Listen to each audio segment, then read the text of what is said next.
షర్మిలమ్మ గారే చెప్పడం జరిగింది. మొన్న వచ్చేసి ఇడుపులపైకి రావడం జరిగింది.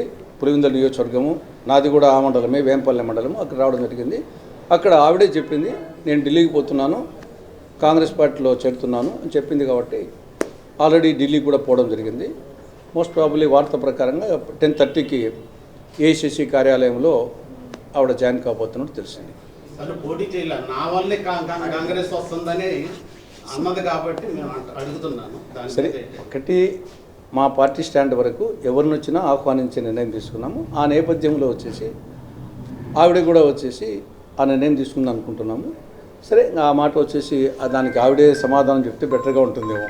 మా వరకు వచ్చేసి కాంగ్రెస్ పార్టీ ఒక 130 సంవత్సరాల చరిత్ర కలిగినటువంటి ఒక మహోన్నతమైన పార్టీ.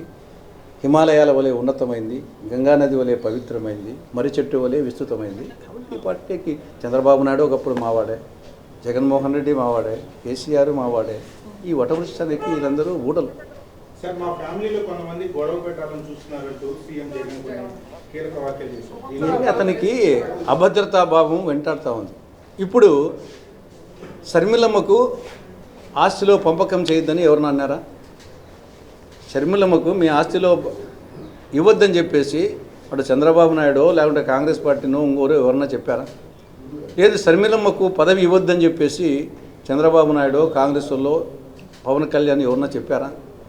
అదేవిధంగా వివేకానంద రెడ్డి గారి కేసును వచ్చేసి ఇట్నే లాగమని చెప్పేసి పొలాంగ్ చేయమని చెప్పేసి ఎవరన్నా చెప్పారా? డాక్టర్ సునీత మీద, రాజశేఖర రెడ్డి మీద కేసు పెట్టమని పులివెందుల కోర్టులో పెట్టమని చెప్పేసి ఎవరన్నా చెప్పారా? వాళ్ళ నాయన శవముండంగానే సంతకాలు సేకరణ చేయమని చెప్పేసి వేరే పార్టీ వాళ్ళు ఎవరన్నా చెప్పారా? వాళ్ళ నాయన, మా నాయన చంపింది వచ్చేసి రిలయన్స్ వాళ్ళు వచ్చేసి అని చెప్పి నువ్వు వాళ్ళ అవుట్లెట్స్ని పగలగొట్టి ముఖేష్ అంబానీ రికమెండ్ చేసిన పరిమళ నత్వానికి రాజ్యసభ సీట్ ఇవ్వమని చెప్పేసి కాంగ్రెస్లో చంద్రబాబు నాయుడు ఇంకోరేమన్నా చెప్పారా? మీ తల్లిని గౌరవాధ్యక్షుల పదవి నుండి అగౌరవంగా తీయమని చెప్పేసి, గౌరవాధ్యక్షురాల పదవి నుండి అగౌరవంగా తీసేయమని చెప్పేసి ఎవరన్నా చెప్పారా? బట్ ఈ పనికి మాలిన మాటలు వచ్చేసి అభద్రాభావంతో అట్టుడికి పోతున్నారు.